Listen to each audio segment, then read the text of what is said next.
ക്ഷേത്രത്തിന്റെ ഐതിഹ്യം ചെങ്ങന്നൂർ പുലിയൂർ എന്ന പ്രദേശത്തെ നമ്പൂതിരി മഠവുമായി ബന്ധപ്പെട്ടതാണ്. നൂറ്റാണ്ടുകൾക്ക് മുമ്പുണ്ടായ ലഹളയെ തുടർന്ന് പെരുവേലി മഠത്തിലെ ബ്രാഹ്മണർ അവിടെ നിന്നും പലായനം ചെയ്യുകയും കരുനാഗപ്പള്ളി കായൽ തീരത്തെ ഒരു വിജനമായ സ്ഥലത്ത് താമസിക്കുകയും ചെയ്തു.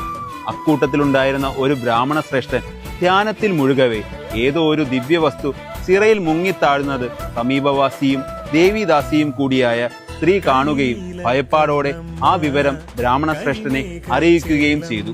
എന്നാൽ അങ്ങനെയൊരു കാര്യം ശ്രദ്ധയിൽപ്പെടാത്തതിനാൽ അദ്ദേഹം അവളോട് കുപിതനാവുകയും തുടർന്ന് ഭയപ്പാടോടെ ദാസി ബ്രാഹ്മണനെ സ്പർശിക്കുകയും തൽക്ഷണം തന്നെ അദ്ദേഹത്തിന് ആ ദിവ്യവസ്തു കാണാൻ സാധിക്കുകയും ഉണ്ടായി. ഉടൻ തന്നെ അദ്ദേഹം അത് മുങ്ങിയെടുക്കുകയും ചിറയുടെ മധ്യഭാഗത്തെ കരയിൽ സ്ഥാപിക്കുകയും ഇതിൽ ദേവീ ചൈതന്യമുണ്ടെന്ന് മനസ്സിലാക്കിയ അദ്ദേഹം പ്രമാണിമാരുടെ സഹായത്താൽ ക്ഷേത്രം പണിഞ്ഞ് മീനമാസത്തിലെ അശ്വതി നാളിൽ പ്രതിഷ്ഠ നടത്തുകയും ചെയ്തു. രണ്ട് ചിറയുടെ മധ്യത്തുള്ള ക്ഷേത്രമായതിനാലാണ് ഇവിടം ഇടക്കുളങ്ങര